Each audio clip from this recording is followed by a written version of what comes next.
Hi again, it's Professor Streeter, and we're going to look at some of the attractions of hedonism and some of the objections to it. So focusing now on the part of the slideshow that talks about Schaefer-Landau's interpretation of both Mill and Epicurean hedonism. In chapter 1 of the Fundamentals of Ethics, he considers the powerful appeal of hedonism, reasons for accepting the thesis. And in chapter 2, right, he looks at problems with hedonism by raising the question, is happiness all that matters? So let's turn back to the slideshow. And here we are on this slide, the attractions of hedonism from chapter 1 of Schaefer-Landau. And by the end of this video, we'll segue to an objection to hedonism from Heathwood that he raises in Faring Well and Getting What You Want, that's the essay you're writing about for the homework. So let's look at the different arguments that Schaefer-Landau makes here in chapter 1, starting on page 26. Okay? And there are useful headings here in the text, bold-faced headings. There are many models of a good life. This is a reason for thinking that hedonism is an attractive theory, or gets it right in some way, or captures our intuitions about well-being, right? The thought that everyone is capable of living a good life because there are many sort of models for it. And hedonism supports that idea. It's a democratic ideal, right? It's the idea that that the good life does not belong only to an elite few, but it is possible for everyone to enjoy a good life. Okay, and so hedonism reflects that idea because there are many paths to happiness. If the key to the good life is achieving happiness, and there are many ways of achieving happiness, then there are many ways of living a good life, not just one. Right? So some of the kind of more elitist views of the good life have thought that there are particular types of activity that are essential to the good life, and that if you're not capable of engaging in those activities, then you're not really capable of living a good life. And hedonism rejects that, right? So looking at page 26, because the sources of happiness vary quite widely, right? What makes one person happy might be quite different from what makes another person happy. So the sources of happiness vary quite widely. Since happiness is the key to a good life, there are many ways to live a good life, right? Hedonism then offers a kind of flexibility that some other views of the good life lack. Right? Many of these competitors identify a kind of activity such as doing philosophy as the greatest good. And they then say that those who don't pursue it or who pursue it badly are unable to lead a good life. So that's an example of an elitist view that the hedonist rejects, right?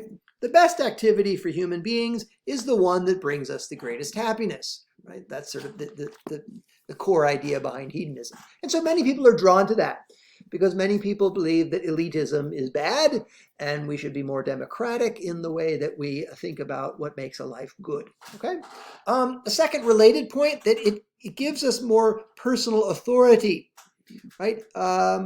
It gives us more authority in determining what it means for our lives to go well. And this is thought to be a good thing about hedonism, right? Again, at the top of 27, this diversity of good lives has an interesting implication. Hedonists provide each of us with a substantial say in what the good life looks like.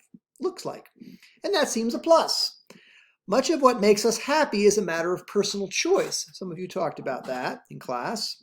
And as a result, we each get plenty of input into what makes our lives go well.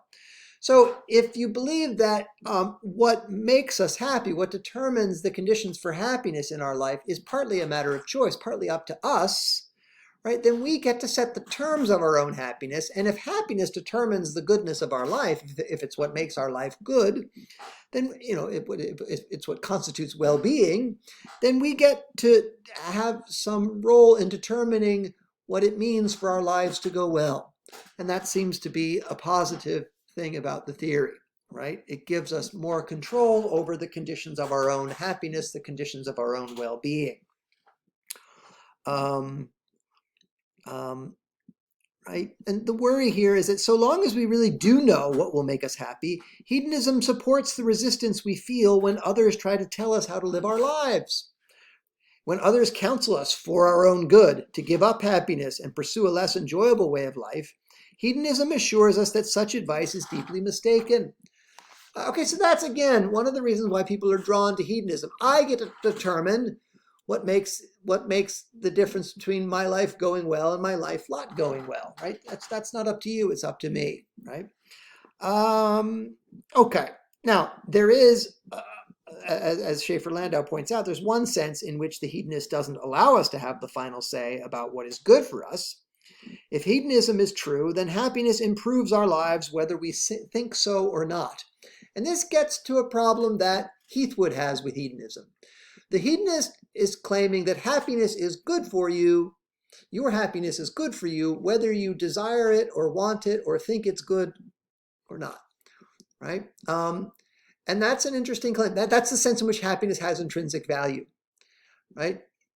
Being happy makes my life better, whether I believe that or not, or whether I want to be happy or not. That's a hedonistic claim that Heathwood rejects. Okay, and we'll get to that. Okay, but these are two reasons to think that hedonism is a good theory. It also fits our intuitions that misery lowers a person's quality of life and that happiness raises it. I mean, that's just an intuitive idea that the more miserable a person is, right, the lower their quality of life. And the happier they are, the higher their quality of life. We tend to believe that, and hedonism reflects that truth, okay? This point that he makes on page 28, the limits of explanation, we tend to think that, and we talked about this, that when we ask the question, why are you doing this? Why do you want that? Right? That explanation, the answer to the why question has to come to an end somewhere. At some point, there has to be a final answer to the question, why are you doing everything that you're doing? And most people feel that happiness closes the conversation, right? The limits of explanation for what we're doing, right, is that it makes us happy. That seems to be the final answer to the question, why are you doing what you're doing, or why do you desire that, right? Because it makes me happy, or because it has something to do with promoting my happiness. So in that sense, it seems like happiness is the endpoint of explanations for why we do things, and hedonism can explain that. And lastly, happiness seems to be what we want most for our loved ones. And we love the people that we love. What we want most for them is to be happy. And that suggests that happiness is the intrinsic good, right? It is what matters in determining whether a person's life goes well. What shows that it's what we care most about when we're thinking about our friends, our family, our children. Okay. Now, there is an objection to that idea that comes up here on page 30, right? Because the hedonism is the idea that happiness is really the only thing that matters, in the sense it's the only thing that has intrinsic value. It's the only thing worth caring about for its own sake. Okay? And so if that's true, it seems like we should be willing to do whatever it takes to make another person happy. If we really believe that happiness is all that matters, and happiness is the only thing that improves the quality of a person's life.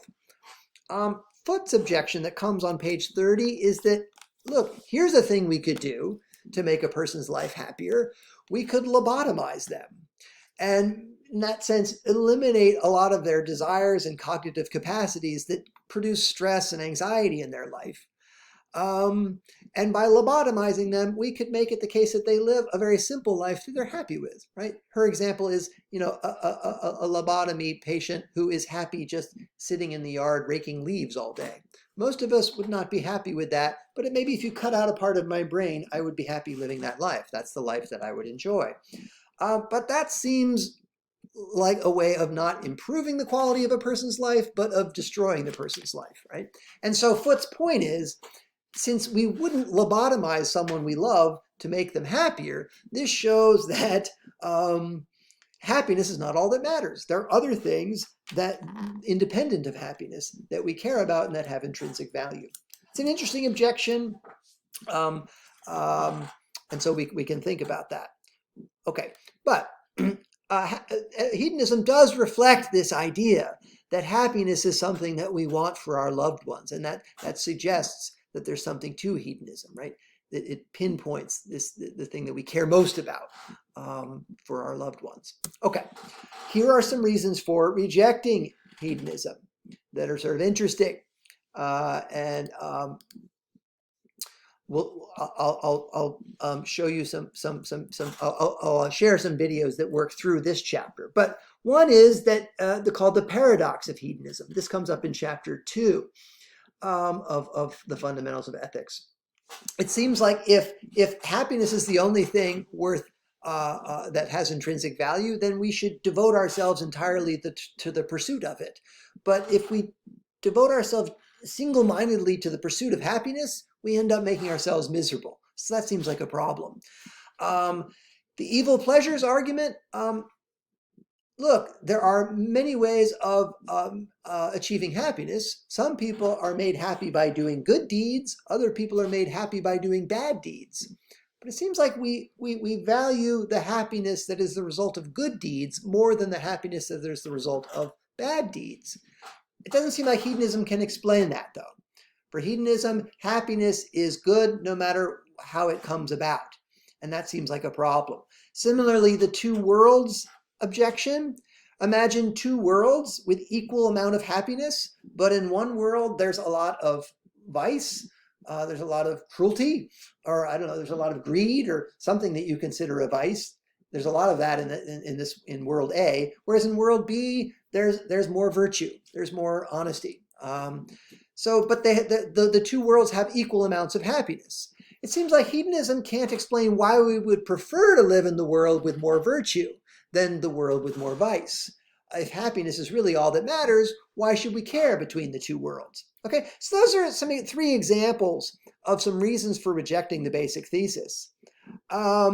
Before I end here, I want to move then to the next slide, which is to point to Heathwood's main objection to hedonism, which is that happiness and pleasure, attitudinal pleasure, only make one's life better, Heathwood will argue, if they are desired, if it's something that I desire. So it is true from Heathwood's point of view that if I desire happiness and if I desire pleasure, then achieving them will make my life better. But if for some odd reason I don't desire my own happiness and I don't desire pleasure, then achieving those won't improve the quality of my life. Heathwood's view is that what improves the quality of my life is the satisfaction of my desires.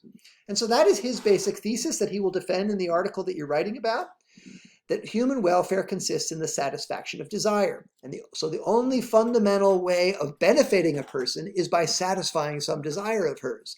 And the only fundamental way of harming a person is by frustrating one of her desires. That's the thesis he defends, which is different from the thesis of hedonism.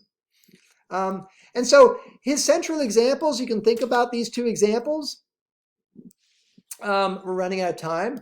But on page 29, he considers Charlie, who gains more freedom. But it looks like the freedom that he gains doesn't make his life better because he doesn't care about it. He doesn't want it.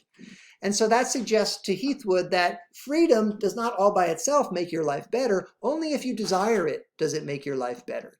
And then he looks at an example of evil desires, actually, where the example of Ted Bundy, the serial killer, who achieves whose desires are to kill other people, basically. And the question that he raises is, is his life made better by the satisfaction of his desires? Right? This is a hard case for Heathwood. Bundy has evil desires. And so Heathwood seems committed to the claim that by satisfying his evil desires, he makes his life better. Okay? So that's the end of this slide. So those are examples to think about in thinking about Heathwood's argument. And again, I will share some videos about chapter 2 of Schaefer-Landau's book and work through specific arguments against hedonism. And this will be a chance to sort of talk about how to analyze arguments, how to break arguments down, and that's something that you're doing for your homework on Heathwood. Okay. Sorry, I meant to come back to the center of the screen. So that's it. All right, bye now.